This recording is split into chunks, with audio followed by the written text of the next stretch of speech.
Hi partner, golden point 9.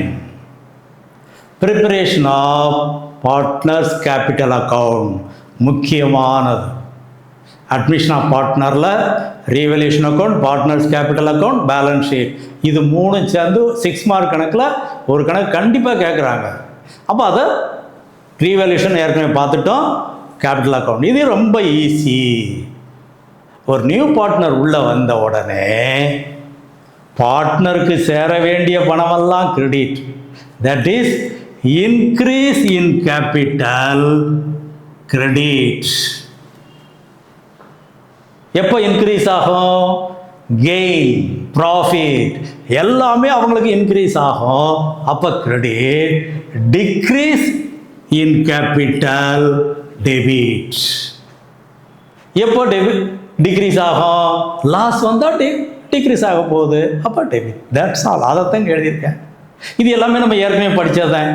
இதெல்லாம் பாரு, முதல்ல பேலன்ஸ் ஷீட்டில் கேபிட்டல் என்ன கொடுத்துருக்காங்களோ அந்த அமௌண்ட்டு ஓல்டு பார்ட்னருக்கு தான் கொடுத்துருப்பாங்க. நியூ பார்ட்னருக்கு பேலன்ஸ் ஷீட்டில் கொடுத்துருக்க மாட்டாங்க.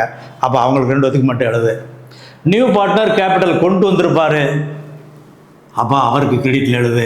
கேஷாக கொண்டு வந்தால் கேஷு, பேங்க்னா பேங்க்கு, ஏதாவது அசட்டாக கொண்டு வந்தார்னா அந்த அசட் பேரை எழுதிடு முக்கியமாக. ரைட்டு. ரிசர்வ் நம்ம ஏற்கனவே படித்தது. ஜெனரல் ரிசர்வ் இருக்கா, ஒர்க்மேன் காம்பன்சேஷன் ரிசர்வா, இன்வெஸ்ட்மெண்ட் ஃப்ளக்ஷன்வா, எதெல்லாம் இருக்குது, அதை எப்படி மாற்றுறங்க நம்ம படிச்சிருக்கிறோம். அந்த அடிப்படையில் old partner in old ratio முக்கியமானது.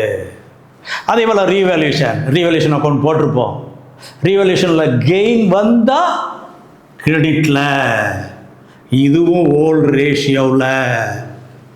சப்போஸ் ரீவேல்யூஷனில் லாஸ் வந்தால் டெபிட்டில் வந்துடும். கரெக்டாக நோட் பண்ணிக்கோ. அப்போ ரீவேல்யூஷனில் கெயினா லாஸா செக் பண்ணிக்கோ. Right. Premium for goodwill. Premium for goodwill அவர் கேஷாக கொண்டு வந்தார்னா cash account debit to premium for goodwill account. அடுத்தது premium for goodwill account debit to old partners capital account. அதனால் ப்ரீமியம் ஃபார் குட்வில் எழுதிடுறோம். இது சாக்ரிஃபைசிங் ரேஷியோவில். சப்போஸ் அவர் குட்வில் கொண்டு வரலன்னா அவருடைய கரண்ட் அக்கௌண்ட் டெபிட் சொல்லியிருக்கோம். டைரக்ட் என்ட்ரி போட வேண்டியிருந்தால் இந்த இடத்துல சீஸ் கரண்ட் அக்கௌண்ட் எழுதிடுவோம். அது வேர்ட்ஸை கவரமாக பார்த்து இந்த அக்கௌண்ட்டை எழுது. ரைட். டெபிட்டில் எது வரும்? வரலாம், வராமலும் இருக்கலாம். பெரும்பாலும் நம்ம பிஸ்னஸில் லாஸ் வரப்படியா கிடையாது. அப்போ டெபிட்டில் தேவையே இல்லை. இருந்தாலும் அட்வர்டைஸ்மெண்ட், சஸ்பென்ஸ், பேலன்ஸ் ஷீட்டில் அசட் இருந்தால் ஓல்டு ரேஷியோவில் இங்கே பிரிச்சிரு. அதே போல் பேலன்ஸ் ஷீட்டில் அசட் சைடில் ப்ராஃபிட் அண்ட் லாஸ் அக்கௌண்ட் இருந்தால் அதையும் ஓல்டு ரேஷியோவில் பிரிச்சிரு. சப்போஸ் இந்த ப்ரீமியம் ஃபார் குட்வில்ல ஓல்டு பார்ட்னர் வித்ட்ரா பண்ணாங்கன்னா then they receive the amount to cash. யார் அந்த பணத்தை ரிசீவ் பண்ணுறாங்க குழப்பமே இல்லை. பணத்தை ரிசீவ் பண்ணிட்டாங்க, தென் ரிசீவர் டெபிட் எழுதிடு. அந்த வேர்டிங்ஸ் எப்படி கொடுத்துருக்காங்களோ அதன்படி பார்த்துக்கோ. இதில் பேலன்ஸ் 3 பேத்துக்குமே பேலன்ஸ் வந்துடும். க்ளீனாக பார்த்துக்கோ. 3 பேத்துக்குமே பேலன்ஸ் ப்ராடவுன். இந்த இடத்துல கேபிட்டல் அட்ஜஸ்ட்மெண்ட் வரலாம். நான் முதல்ல சொன்ன மாதிரி new partner old partner capital அளவுக்கு கொண்டு வரலாம் in proportion of the old partners. இது இல்லஸ்ட்ரேஷன் 2ல சொல்லியிருக்கோம். தெளிவாக பாரு.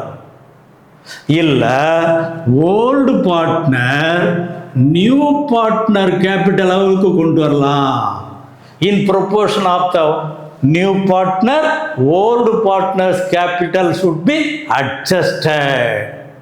இது இந்த அட்ஜஸ்ட்மெண்ட் ஆஃப் கேபிட்டல் நெக்ஸ்ட் பாயிண்டாக வச்சுக்கிடுவோம். Come to the next point. Okay boys.